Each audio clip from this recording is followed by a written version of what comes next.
दोस्तों, मेरा नाम शंकर है। मैं दिल्ली का रहने वाला हूँ। ये बात उन दिनों की है जब मैं ग्रेजुएशन करने के बाद नौकरी ढूंढ रहा था ताकि मैं अपना और माँ का पेट पाल सकूं। माँ ने सारी जिंदगी मेहनत मजदूरी करके मुझे पाला पोसा था। मुझे देखकर बहुत शर्मिंदगी होती थी कि इस उम्र में भी मेरी माँ लोगों के कपड़े सीती थी और एक मैं पूरी तरह से जवान होकर भी कोई कमाई नहीं कर रहा था। ऐसा बिल्कुल नहीं था कि मैं हाथ पर हाथ रखकर बैठा हुआ था, बल्कि मैं तो सुबह नौकरी ढूंढने के लिए निकलता और शाम को वापस घर आ जाता। मैंने अपने सारे दोस्तों से कहा हुआ था कि मेरे लिए कोई नौकरी की तलाश करे या कुछ भी छोटा मोटा काम मिले, मैं उसे करने के लिए तुरंत तैयार हूं। मैं बेरोजगार अपनी माँ पर बोझ नहीं बनना चाहता था। ये ठीक उस दिन की बात है जब शाम का वक्त हो रहा था। मैं अपने कमरे में उदास बैठा हुआ था जब ठीक मेरे दोस्त रवि का मुझे कॉल आया। तो उसकी बात सुनकर मैं खुशी से खेल उठा। वह मुझे बताने लगा कि एक जगह नौकरी है, तनख्वाह भी अच्छी है, मगर शायद तुम ये नौकरी ना करो। उसकी बात सुनकर मैं हैरान रह गया। सोच रहा था कि ऐसी कौन सी नौकरी है जो मैं नहीं करूंगा। अच्छी नौकरी, तनख्वाह भी अच्छी, कौन पागल होगा जो इनकार करे। वो ठीक कुछ पल के लिए खामोश हो गया, फिर कहने लगा कि उन लोगों को एक टेक केयर की जरूरत है। और ठीक वो फैमिली मेरे दोस्त के जानने वालों की फैमिली है। इस फैमिली में एक शख्स बहुत बीमार है। वो बहुत बूढ़े हैं। उनका ख्याल रखने के लिए एक ऐसा आदमी चाहिए जो कि हर वक्त उनके साथ रह सके, उनकी सारी जरूरतें पूरी करे और पूरी तरह से उनका ख्याल रखे। दोस्त की बात सुनने के बाद मैं कुछ देर के लिए खामोश हो गया। सोच रहा था कि ये काम मैं कैसे कर सकता था, मगर फिर एक बार मैंने ये भी सोचा कि जब तक कोई अच्छी नौकरी नहीं मिलती तब तक ये काम कर लेता हूं।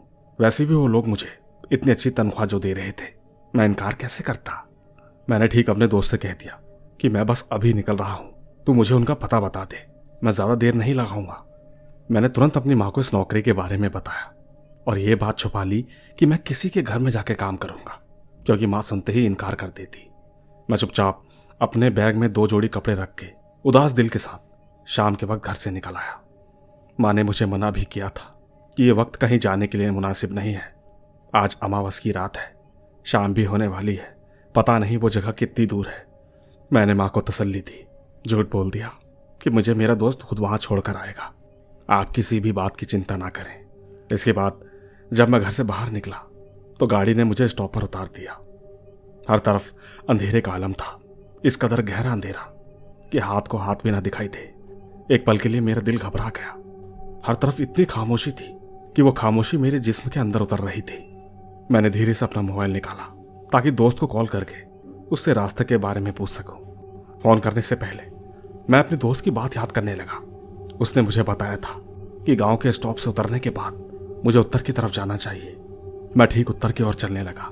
अपने जीवन में पहली बार मैं इस कदर सन्नाटे और अंधेरे से सफर कर रहा था, वो भी खौफनाक रात, जिस रात के बारे में मैंने सुना था कि भूत प्रेत इंसान को नुकसान पहुंचाते हैं, इंसान के आसपास घूमते हैं।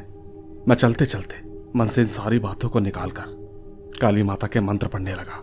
मैं बस लगातार चलते ही जा रहा था। रास्ते में 2-3 बार मुझे ऐसा महसूस हुआ जैसे किसी ने मेरा नाम पुकारा हो। एक बार को तो मैं रुक भी गया। कौन है यहां पर जो मुझे जानता है और मुझे बुला रहा है? पीछे मुड़कर देखा तो दूर मुझे एक साया दिखाई दिया जो कि मेरी ही तरफ आ रहा था। मुझे खौफ का एहसास हुआ क्योंकि वो साया बिजली की रफ्तार से चलते हुए आ रहा था। कोई इंसान इतनी तेजी से कैसे चल सकता है? वाकई मैं तो घबरा ही गया था। मैं ठीक तेजी से आगे भागने लगा था। बार बार मेरी नजरें पीछे मुड़कर देख रही थी। वो साया लगातार तेजी से भागता हुआ आ रहा था। देखते ही देखते वो साया 1 से 2 हो गए। दिल मेरा घबराने लगा। माँ की बात याद आने लगी। उन्होंने मुझे मना भी किया था कि आज की रात घर से मत निकलना, मगर पता नहीं क्यों मैंने उनकी बात नहीं मानी। मुझे बस अपनी नौकरी की चिंता थी। जैसे ही मुझे मेरे दोस्त ने नौकरी की उम्मीद दिलाई तो मैं उसी समय वक्त बिना देखे घर से बाहर आ गया। और अब अगर मुझे कोई भी नुकसान पहुंचाता है तब मेरी माँ का क्या होगा? मैं लगातार भागता रहा, बार बार पीछे मुड़कर देखता जा रहा था। वो तादाद में धीरे धीरे बढ़ते जा रहे थे। अब लगभग वो 4 हो चुके थे, मगर एक बात थी, उनके और मेरे बीच के दरमियान फासला उतना ही था। ऐसा लग रहा था कि तेजी से भागने के बावजूद भी वो मेरे और अपने बीच की दूरी खत्म नहीं कर पा रहे थे। इतना तो मुझे अंदाजा हो गया था कि मेरे पीछे आने वाली कोई शक्ति इंसान तो नहीं हो सकती। इतनी रात इस सुनसान सड़क पर बिना वजह किसी का क्या काम? यही एक सोच थी जो मुझे भागने पर मजबूर कर रही थी। बार बार मुझे अपना नाम पुकारने की आवाज़ सुनाई दी थी, और अब तो नाम की पुकार के साथ साथ किसी की हंसी की आवाज़ भी गूंज रही थी, जैसे कोई मेरी बेबसी भास रहा हो। आज तक मुझे कभी अपनी जिंदगी में इतना खौफ नहीं हुआ जितना कि आज हो रहा था। मैं अपने दिल ही दिल में भगवान को याद करने लगा। जब मैं थोड़ा दूर आया तो मैंने देखा कि अब मेरे सामने दो रास्ते थे। मैं ठीक अपने मन में अपने दोस्त की बात याद करने लगा।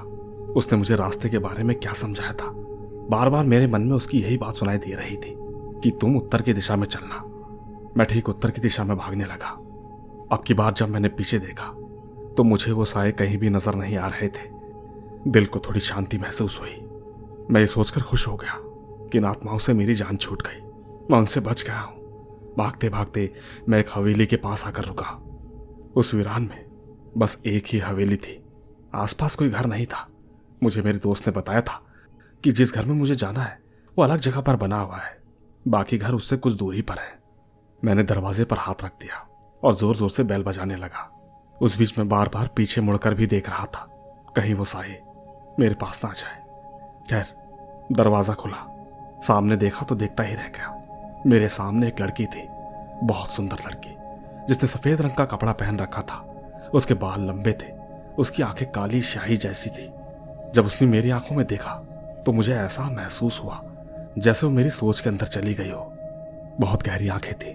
मैंने आज तक इतनी गहरी नजरों वाली किसी भी लड़की को नहीं देखा। मैंने ठीक अपना परिचय किया। कहने लगी कि अच्छा तो वो आप हैं, आप ही का इंतजार हो रहा था। बस उसकी इस बात ने मुझे खुश कर दिया। मतलब मैं सही जगह पर हूं। दिल में एक शांति सी महसूस हो रही थी, लेकिन अंदर जाने से पहले एक बार मैंने फिर पीछे मुड़कर देखा तो मेरा दिल जैसे कांप कर रह गया, क्योंकि मुझसे कुछ ही दूरी पर 4 साए खड़े थे। ये वही साए थे जो इतनी दूर से दौड़ते हुए मेरे साथ आए। सोच रहा था अगर ये हवेली में आ गए तब मुझे इनसे कौन बचाएगा। मेरा चेहरा देखकर वो लड़की अजीब से अंदाज में बोली, अंदर आ जाओ, आपको बाहर का कोई नुकसान नहीं पहुंचा सकता। मैंने चौंक कर उसकी तरफ देखा। यह बात उसे कैसे पता चली कि मैं डरा हुआ हूं और वो 4 साए मुझे दिख रहे हैं, शायद मेरे चेहरे के हाव भाव से। पर खैर वो मुझे लेकर एक कमरे में आ गई जहां पर 3 लोग बैठे हुए थे। उन तीनों ने भी सफेद रंग के कपड़े पहने हुए थे। उनके चेहरे के हाव भाव भी बिल्कुल लक्ष्मी जैसे ही थे। मैं ठीक उनके सामने आकर बैठा। वो मुझसे छोटे छोटे सवाल पूछने लगे, लेकिन मैं अपनी तरफ से उन्हें संतुष्ट करना चाहता था ताकि वो मुझे काम पर रख ले। दोस्तों, खुशी की बात तो यह है कि उन्होंने मुझे इस नौकरी पर रख लिया और अब मैं इस हवेली से कहीं नहीं जा सकता। हमेशा उनके साथ इसी हवेली में रहूंगा। उनकी बात सुनने मुझे अजीब लगी, मगर मैंने इस बात पर ज्यादा ध्यान नहीं दिया क्योंकि मैं अपनी सैलरी सुनकर खुश हो गया। ये सैलरी तो उससे बहुत ज्यादा थी जो मुझे मेरे दोस्त ने बताई। अभी हम बातें कर ही रहे थे कि अचानक से हर तरफ अंधेरा फैल गया। मेरा दिल जोरों से धड़कने लगा। मैंने लक्ष्मी से कहा, क्या यहां पर रोशनी का इंतजाम नहीं? बस मेरा इतना ही कहना था कि ठीक मेरे सामने दरवाजे से एक लड़की चलते हुए अंदर आई, जिसके हाथ में एक छोटा सा दीपक था। उस दीपक की रोशनी पूरे कमरे में फैल रही थी। तब जाकर कहीं मेरे दिल को शांति महसूस हुई। पर यह क्या, सबके सब मुझे खामोशी से घूरे जा रहे थे। उनके देखने का अंदाज बहुत ही अजीब था। पहले तो वो मुझे खामोशी से देखते रहे और फिर जोर जोर से हंसने लगे। मैं चुपचाप बैठा, कुछ समझ ही नहीं पाया आखिर ये लोग ऐसा बर्ताव क्यों कर रहे हैं। मैंने उनसे पूछा, आप लोग इस कदर हंस क्यों रहे हो, क्या हुआ है? मगर मेरी बात का जवाब देने के बजाय वो और ज्यादा हंसने लगे। लोगों की हंसी बहुत डरावनी थी। अचानक मेरी नजर लक्ष्मी पर पड़ी। मैं देखकर हैरान रह गया। उसकी आंखों से अजीब सी रोशनी निकल रही थी। मैंने दोबारा अपनी आंख मसल कर देखा तो उसकी आंखें एकदम सामान्य हो गई, मगर उसकी हंसी मुझे डर लग रहा था। मैंने उनसे कहा, मुझे अंकल के कमरे में पहुंचा दीजिए, जिनका मुझे ख्याल रखना है, मैं उनसे बात कर सकूं। दोस्तों, मैं यहां से निकलना चाहता था। उन लोगों के पास बैठकर मेरा दिल घबरा रहा था। मैंने सोचा कि उस आदमी के पास जाकर बैठता हूं जिसके लिए मैं यहां पर आया हूं। लक्ष्मी कहने लगी, थोड़ी देर में आपको ले चलती हूं, इतनी जल्दी क्या है? आपको सब कुछ पता चल जाएगा, हर चीज आपके सामने आ जाएगी। आपको हम उस खास कमरे में जरूर लेकर जाएंगे। मैं चुपचाप वहीं बैठा रह गया। लक्ष्मी कहने लगी कि अरे शांति, तुमने तो साहब को पानी तक नहीं पूछा और ना ही उनसे खाने का पूछा। पूछो उनसे उन्हें किस चीज की जरूरत है। उस वक्त मुझे प्यास महसूस हो रही थी। मैंने थूक को निकलते हुए कहा, बस एक गिलास पानी पिला दो, मुझे बहुत भूख लगी है। लक्ष्मी जोरों से हंस पड़ी। उसके हंसते ही सबके सब हंसने लगे। मुझे पहली बार महसूस हुआ कि शायद मैं किसी मुसीबत में फंस चुका हूं। मैं सोच में पड़ गया कि ये लोग इतने अजीब क्यों हैं और इनका बर्ताव ऐसा क्यों है। इतने में ही शांति पानी लेकर आई।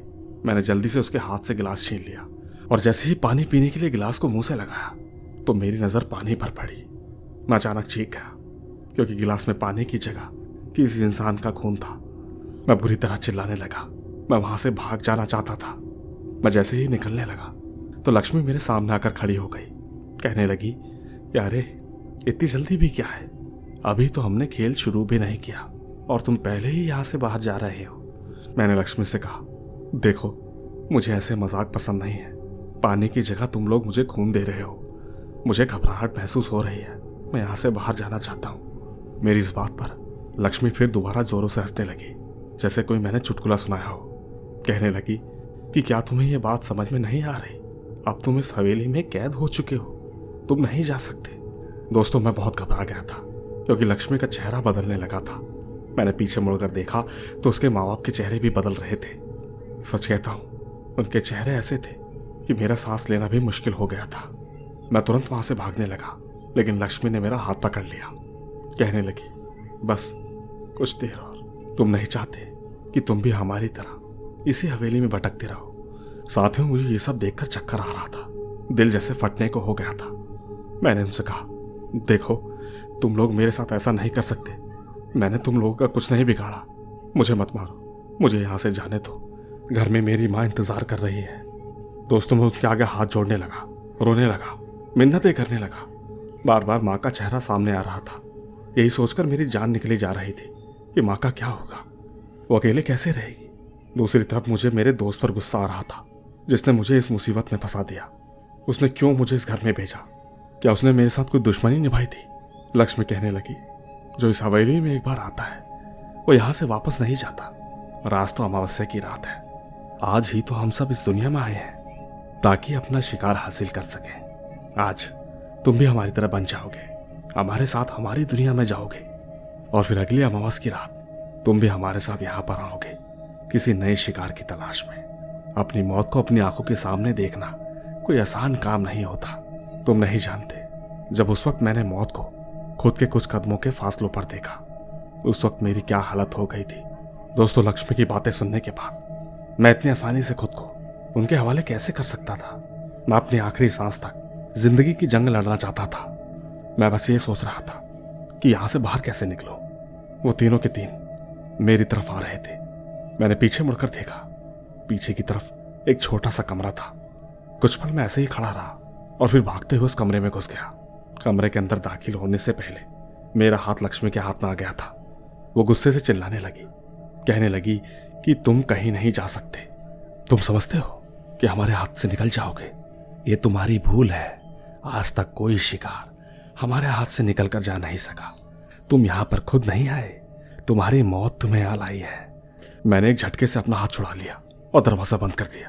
पूरे कमरे में नजर डाली तो एक छोटा सा रोशनदान दिखा, जिससे चांद की रोशनी कमरे में आ रही थी।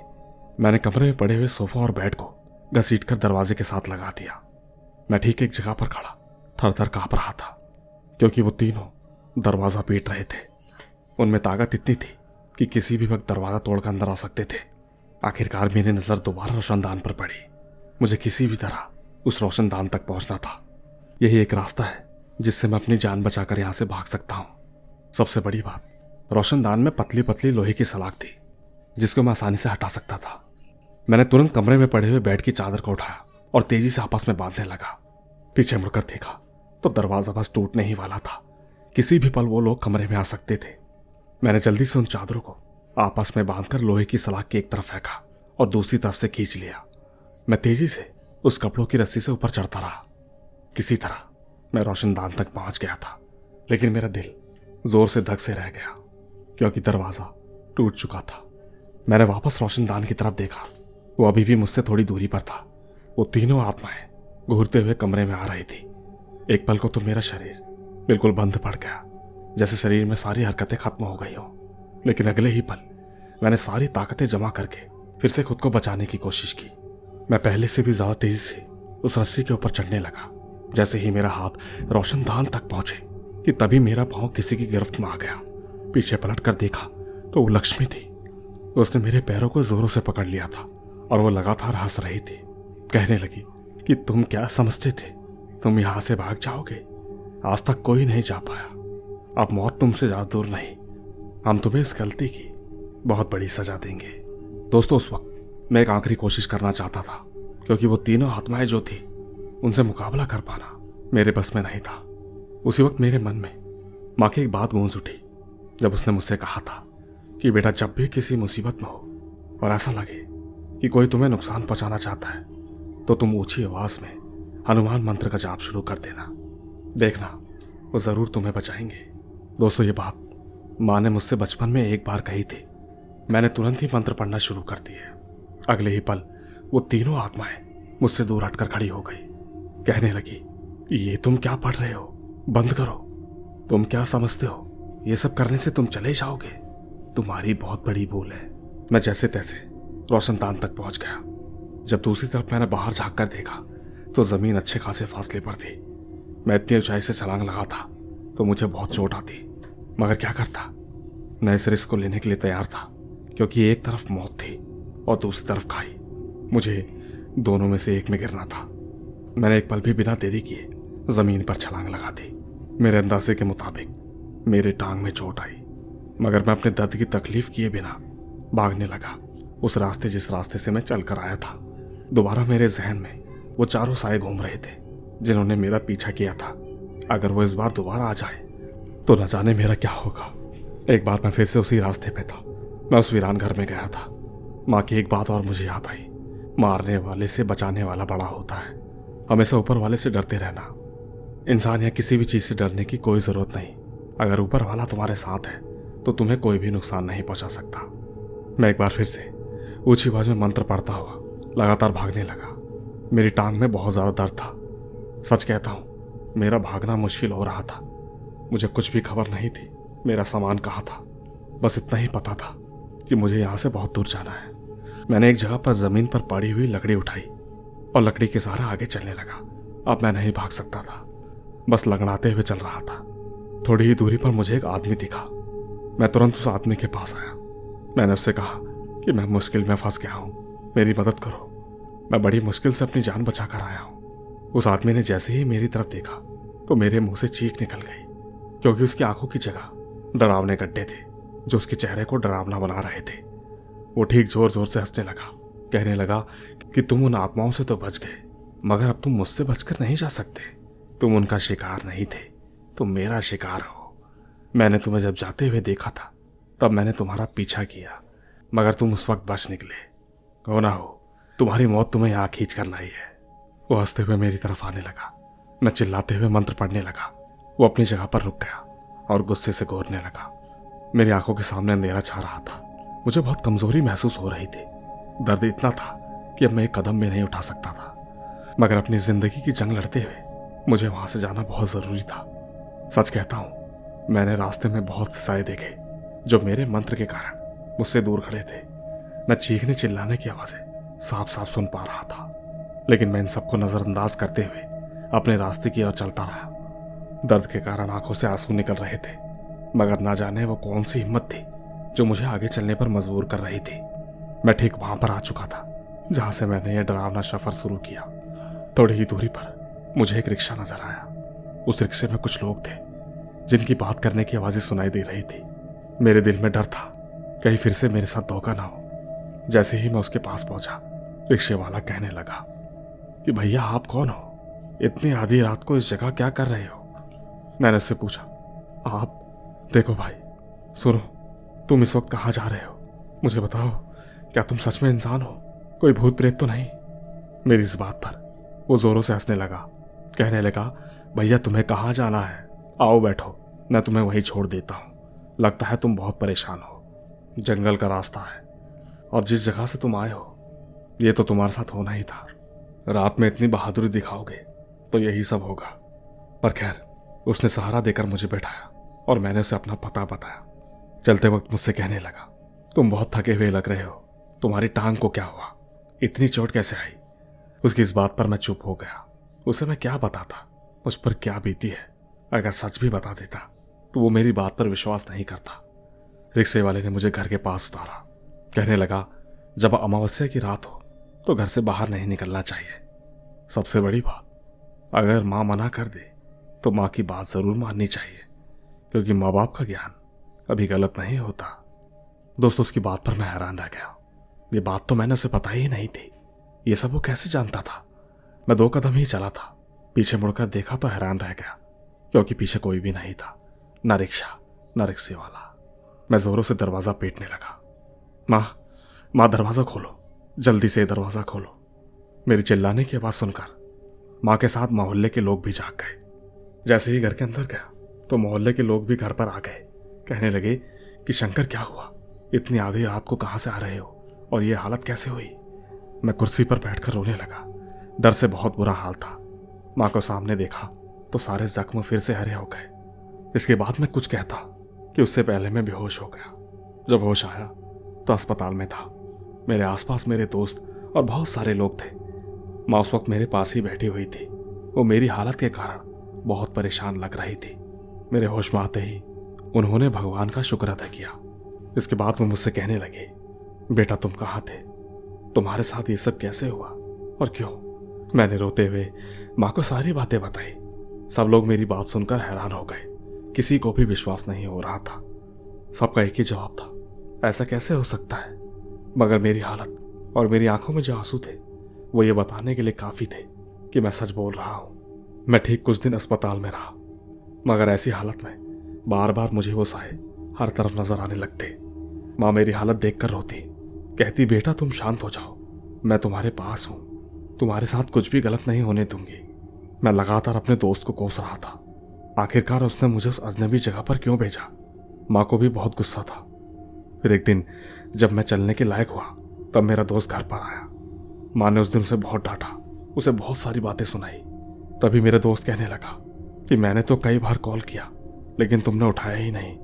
मैं तुम्हें रोकने की कोशिश कर रहा था। मैं बताना चाहता था कि वो लोग घर पर नहीं हैं, वो अचानक गुवाहाटी चले गए हैं, मगर तुम्हारा नंबर बंद था, बता ना सका। दोस्त की बात सुनकर मैं एकदम सोच में पड़ गया कि आखिर उस हवेली में था कौन और ये सब मेरे साथ क्या हुआ। दोस्तों, उस दिन के बाद से मेरे साथ बहुत अजीब अजीब घटनाएं होने लगी, बहुत भयानक सपने आने लगे। जिसके बाद माँ मुझे एक दिन बाबा के पास ले गई। बाबा ने मेरी बात बहुत ध्यान से सुनी और मुझसे कहने लगे कि तुम जिस जगह गए थे मुझे वहां पर ले चलो। मैंने मना कर दिया। मैंने कहा, नहीं, मैं उस जगह बिल्कुल नहीं जाऊंगा।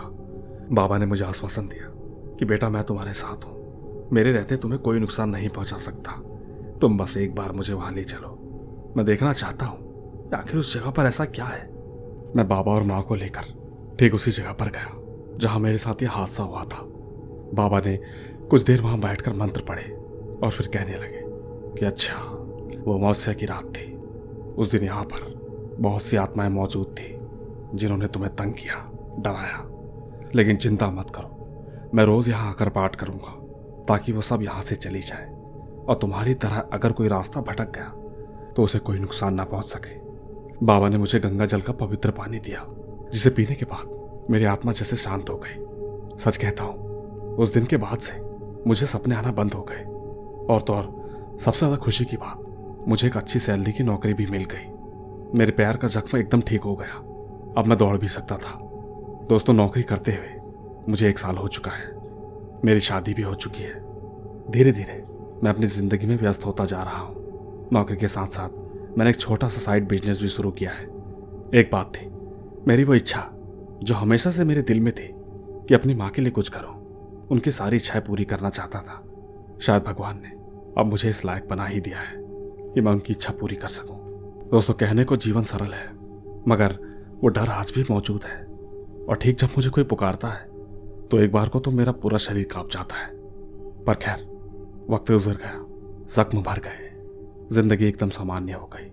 मैं आज जिंदगी की रोशनी में खड़ा हूं, मगर अतीत की वो काली परछाइयां आज भी कहीं ना कहीं मेरे अस्तित्व का हिस्सा बन चुकी हैं और शायद हमेशा बनी रहेंगी, हमेशा।